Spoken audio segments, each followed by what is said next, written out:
Namaste.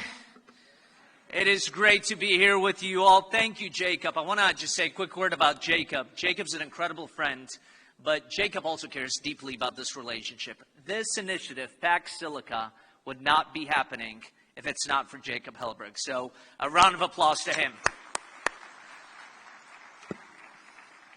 What an honor to stand before all of you here today, here in New Delhi, at this historic moment as we welcome India into Pax Silica.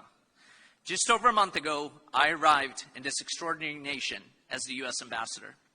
In my first weeks, I've walked the halls of South Block, met with innovators in Bengaluru, and broke bread with entrepreneurs who are building the future.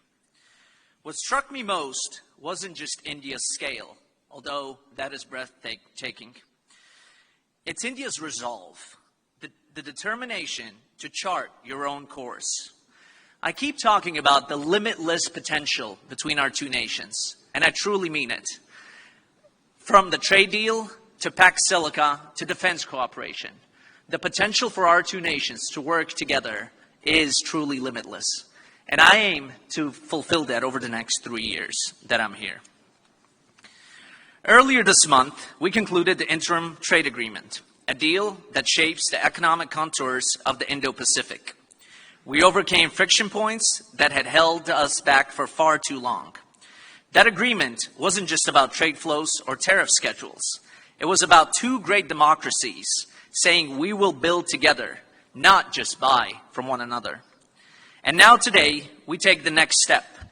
India joins Pax Silica, the coalition that will define the 21st century economic and technological order. I'm delighted to welcome Jacob here. I'm also delighted to welcome the OSTP director, Michael Kratsios, who's the head of our delegation at this very important summit. The U.S. leads in a strategic coalition, which is designed to secure an entire silicon stack, from the mines we extract critical minerals, to the fabs where we manufacture chips, to the data centers where we deploy frontier AI. It's a coalition of capabilities that replaces coercive dependencies with a positive sum alliance of trusted industrial bases. Pax Silica will be a group of nations that believe technology should empower free people and free markets. India's entry into Pax Silica isn't just symbolic, it's strategic, it's essential. India is a nation with deep talent, deep enough to rival challengers. India's engineering depth offers critical capabilities for this vital coalition. In addition to talent, India has made important strides towards critical mineral processing capacity, and that's something that we're fully engaged on also. Policies that will reinforce U.S.-India tech cooperation will power AI innovation and adoption for years to come. We can share trusted AI technology with the world, and especially with partners like India. And critically, India brings strength. Peace doesn't come from hoping adversaries will play fair. We all know they won't. Peace comes through strength. India understands this. India understands strong borders. India understands this part of the world. That strength, that sovereignty, is exactly what Pax Silica amplifies. Because here's the truth. Strength multiplies when it's connected. When Minister Vaishnaw and Minister Jaishankar traveled to Washington in recent weeks, they came as partners, forging the future. Their discussions on critical minerals were about interdependency among strong actors, about building supply chains that will not be held hostage. America is building coalitions of the capable and the willing. We're ensuring the technologies that will define the next century. AI, space, and advanced semiconductors are developed, deployed, and controlled by free nations. And we're doing it in a partnership with the world's largest democracy, a nation of 1.4 billion people that share our values and our vision. We welcome India joining to co-found the future. Pax Silica is about whether free societies will control the commanding heights of the global economy.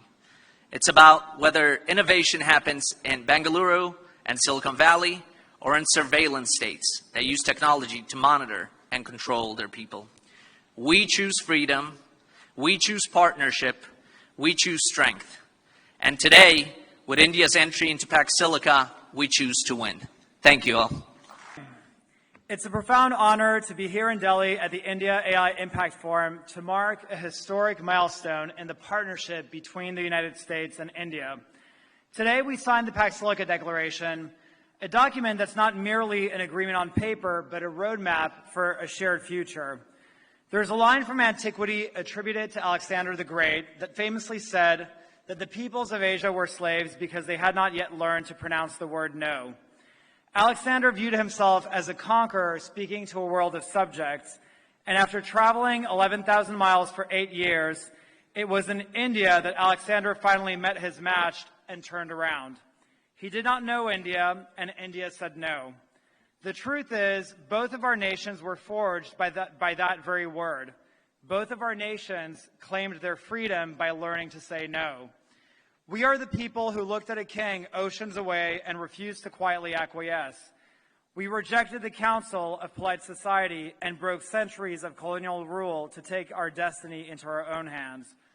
That spirit of defiance, that insistence on self-determination, is the fire that burns at the heart of both of our democracies. And today we are called upon to summon that spirit once again.